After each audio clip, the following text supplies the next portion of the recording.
Let's अगर आप भी ट्रेडिंग करते हो या इन्वेस्टमेंट करते हो तो आई एम श्योर अभी तक आपकी नज़र गोल्ड और सिल्वर के प्राइस पर ज़रूर पड़ी होगी, because since last year gold and silver prices have gone crazy.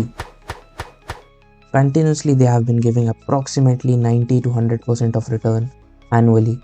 अब इसके कुछ फंडामेंटल्स एंड टेक्निकल फैक्टर्स हैं जिन पर हम आज बात करने वाले इस वीडियो में, and also I will be explaining कि आपको गोल्ड और सिल्वर में किस तरीके से इन्वेस्ट करना चाहिए so that you make the most out of it. And should we invest in gold and silver right now, ये एक बहुत बड़ा सवाल है जो सभी इन्वेस्टर्स के मन में चल रहा है। Many of the people want कि गोल्ड प्राइस नीचे आए, सिल्वर प्राइस नीचे आए, या वो क्रैश का वेट करें, बट गोल्ड ने वो क्रैश अभी तक दिया ही नहीं है। तो क्या वो गोल्ड क्रैश देगा या फिर वो कंटिन्यूसली ऊपर ही जाते जाएगा as it is going? So without wasting any further time, let's get started.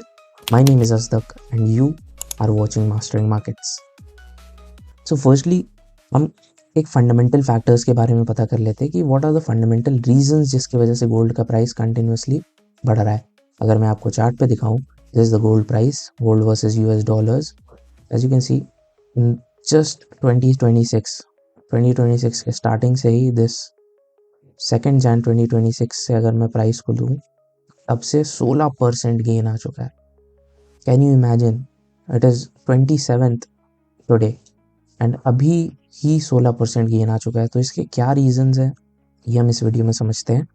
Fundamental reason सबसे पहला जो है जियो पॉलिटिक्स, हमें सब पता है कि ट्रम्प चाचा क्या कर रहे हैं, ठीक है। He is attacking over Venezuela, he is trying to acquire Greenland, जिसकी वजह से टेंशंस ग्लोबली बढ़ रहे हैं एंड वॉर सिनेरियोज भी लगता है। People are not sure whether the stock market is going to crash or will it continue rising.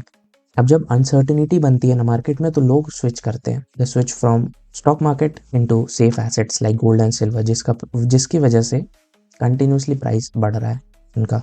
Second reason ये भी है कि डॉलर की वैल्यू कम हो रही है बिकॉज टैरिफ्स हर जगह बढ़ रहे हैं, इम्पोर्ट पर एक्सपोर्ट पर टैरिफ्स बहुत ज़्यादा बढ़ रहे हैं। As a result people and countries are starting to sell off their US assets. अगर लोग यूएस एसेट्स सारे बेचेंगे तो जाहिर सी बात है डॉलर का प्राइस कम होगा, एंड डॉलर का प्राइस अगर कम हो रहा है तो विच मीन्स कि सेम अमाउंट ऑफ गोल्ड आपको ज़्यादा डॉलर्स में परचेज करना पड़ेगा। This is the thing which can be impacted globally. The fourth reason, यहाँ पर सिर्फ सिल्वर की मैं बात करूँगा स्पेसिफिकली, बिकॉज अनलाइक गोल्ड जो सिर्फ वॉल्ट में पड़ा होता है, silvers are used in high tech products like solar panel, electronic vehicles and AI data centres. अब डिमांड इतनी है सोलर कह रहा हूँ, डिमांड सिल्वर की इतनी है कि उसकी सप्लाई कम पड़ जा रही है। We have a supply deficit, and whenever there is a shortage of supply and demand for a product, उसकी प्राइस ऑब्वियसली बढ़ती है। As a result we can see this tremendous amount of volume in silver in the last 1 or 2 years। अगर silver की बात करें तो आप देखो सिंस 2026 सिल्वर की प्राइस 53% बढ़ चुकी है। That is a huge jump. 50% return in less than a month बहुत बड़ी बात होती है। This shows extreme imbalance of demand from the stock market to the commodities market. Now there are 3 main questions.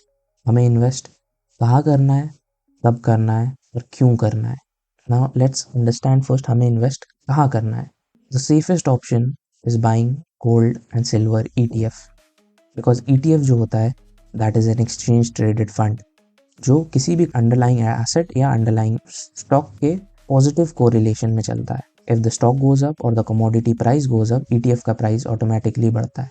Similar in case of down side, अगर ETF या अगर stock का या फिर कमोडिटी का प्राइस गिरता है, ETF का प्राइस नीचे आता है। Now the best ETF for silver, gold grow पर अगर जाकर लिखोगे बेस्ट, अगर आप गूगल पर जाकर लिखते हो top 5 ETF, you can see Tata Silver ETF, Exchange Traded Fund, Nippon, and these are the major ETFs. You can see 1 year returns 250%, 240%, 242%.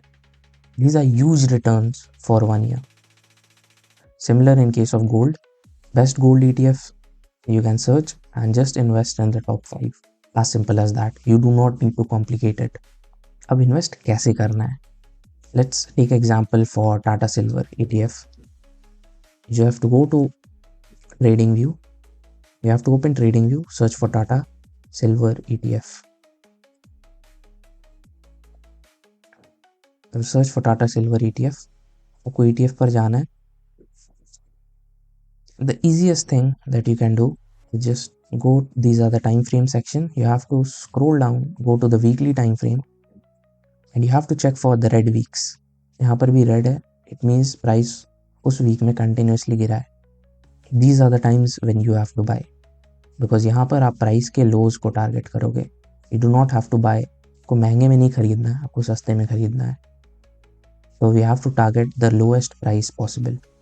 या तो आप इसे वीकली पर शिफ्ट कर सकते हो, या अगर आप थोड़े एग्रेसिव बायर हो तो आप इसे डेली पर शिफ्ट कर सकते हो. एक डेली जब भी एक रेड कैंडल बन रही है तो आप वहाँ पर परचेज कर सकते हो. रीज़न ये होगा कि आप हर बार सबसे कम प्राइस पर बाई करोगे, उसके बाद प्राइस जब भी बढ़ेगा तो आपको प्रॉफिट उतनी तेज़ी से मिलेगा. This is the simplest way to invest in these ETFs. अब if you don't want to invest in ETF, आपको इन ETF में इन्वेस्ट करना थोड़ा रिस्की लगता है, then the best possible thing for you is to go and buy physical form of gold and silver, जो कि coins होता है. बट वहाँ पर आपको कोई फ्रैक्शनल पेमेंट नहीं मिलेगी, द एंटायर कॉइन का अमाउंट आपको पे करना पड़ेगा. बट अनलाइक दैट ETF यहाँ पर आप सिर्फ देख सकते हो, this is only 32 rupees for silver ETF. And ये जनवरी में दिस वॉज 21 एंड अभी ये 32 चल रहा है. That is 51% gain. सो देख सकते हो आप, सिल्वर में भी 50% का गेन था, ETF में भी 50% का गेन है. This is what I was exactly talking about, कि ये दोनों पॉजिटिवली कोरिलेटेड है एक दूसरे से, क्योंकि सिल्वर का प्राइस बढ़ेगा तो ETF का भी प्राइस इक्वली बढ़ेगा. Now a question arises, should we invest or not, क्योंकि सबके मन में ये सवाल चलता हो क्या हमें इन्वेस्ट करना है या क्या क्रैश आएगा. तो listen, I will be very straight forward, और ये कॉमन सेंस की बात है. जब भी अनसर्टेनिटी आती है मार्केट में, जब भी वॉर के सिचुएशंस होते हैं या कोई भी ग्लोबल क्राइसिस आती है, हर चीज़ के प्राइस गिरते हैं except for gold and silver. बस ये दो ऐसे प्रेशियस मेटल्स हैं, और भी कुछ प्रेशियस मेटल्स हैं, आई एम नॉट मीनिंग कि और कोई प्रेशियस मेटल नहीं है, but these two are the major precious metal जिनके प्राइस कभी क्रैश नहीं हो सकते. तो stop waiting for any crash and start investing. अगर क्रैश आता भी है तो that will be for a temporary basis. कभी भी प्राइस इन चीज़ों का कम नहीं होगा, because these metals are the most stable assets in the economy. So that's it for this video guys. I hope this was helpful to you. अगर कोई भी आपको डाउट आता है, comment down below and I'll cover that in the next video. Stay safe.